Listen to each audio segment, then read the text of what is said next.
আসসালামু আলাইকুম। নতুন আরও একটি ভিডিওতে আপনাদের সবাইকে স্বাগতম। তো অনেক দিন যাবৎ কোনো ভিডিও দিতে পারি না, সেই জন্য আমার ভিডিও যারা দেখেন তাদের কাছে ক্ষমা চেয়ে নিচ্ছি। তার কারণ আমার যে একটা মোবাইল ছিল, সেই মোবাইলটি আইফোন, তো সেই মোবাইলটি হারিয়ে যাওয়ার কারণে মূলত আমি ভিডিওগুলো করতে পারি না। তো যে কারণে ভিডিওগুলো দেওয়া হয় না। তো আমি অনেক দিনের আমার মনও খারাপ ছিল, এই জন্য ভিডিও বানানোর মতন কোনো আগ্রহই মনের ভিতরে হয়নি। জেনে থাকবেন যে আমার তো ওইভাবে ক্যামেরা নাই, আমি ফোন দিয়ে ভিডিও করতাম। তো যাই হোক, তো অনেক দিন পর আপনাদের সামনে এলাম, তো সবাই মনোযোগ দিয়ে ভিডিওটি দেখবেন। তো আমার হাঁস কিন্তু একটা মাশাল্লাহ বাতে বইছে, আজ প্রায় 21-22 দিন হয়েছে। তো এই যে এখানে 9টা ডিম দিয়ে বাতে বসাইছি মাশাল্লাহ। দেখেন এই যে পাশেই আমি হাঁসের খাবার দিছিলাম। তো হাঁসে বাতে বসলে নিজের একটু বাড়তি যত্ন নিয়ে খাবারগুলো খাওয়াইতে হয়, তাহলে হাঁস ওইভাবে টিকতে পারে না। আপনারা জেনে থাকবেন যে হাঁস কিন্তু আপনার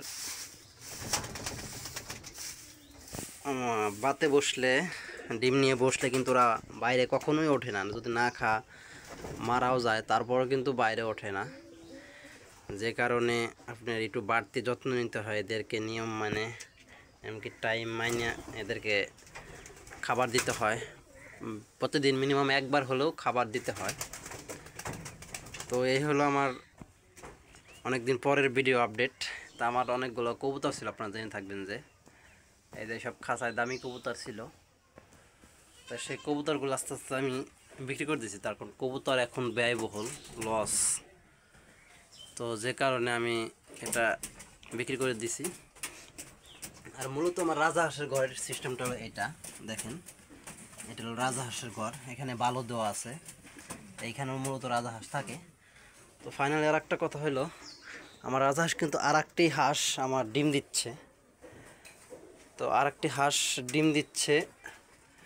তো সেই হাঁসগুলোর ডিমগুলো আপনাকে আমি দেখাচ্ছি। ডিমগুলো ফ্রিজে রাখছি।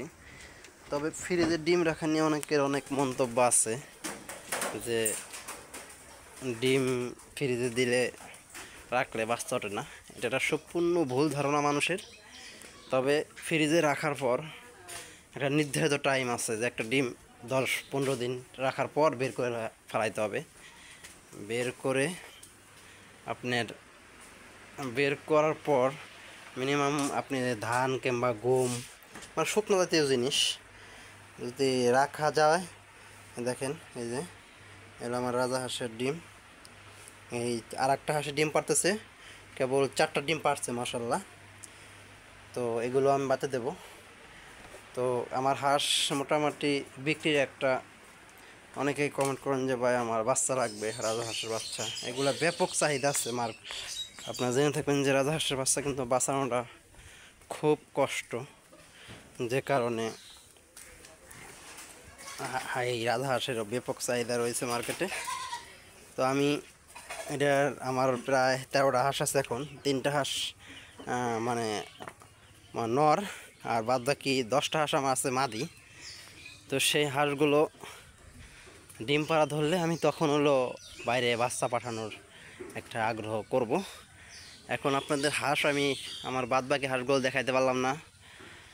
জেনে থাকবেন যে হাঁসগুলো কিন্তু নইতে চলে গেছে। তো আমি ডিম ফ্রিজে রাখলে কি হয়, নষ্ট হয় কি ভালো হয়, সেটা নিয়ে আমি এর পরের ভিডিওতে আপনাদের সাথে আলোচনা করব। তো আমি কিন্তু ফ্রিজে রাখি ডিম বাচ্চা উঠাই, আমার কোনো মাশাআল্লাহ প্রবলেম হয় না। তো আপনি সেটা নিয়ে বিষয় নিয়ে আলোচনা করব। তো আজকের ভিডিও এই তো মাসি, সবাই ভালো থাকবেন, আল্লাহ হাফেজ। আমার জন্য দোয়া করেন, এমনকি আমি জানি ভালো ভালো ভিডিও আপনাদেরকে দিতে পারি। সবাই ভালো থাকবেন, আল্লাহ হাফেজ।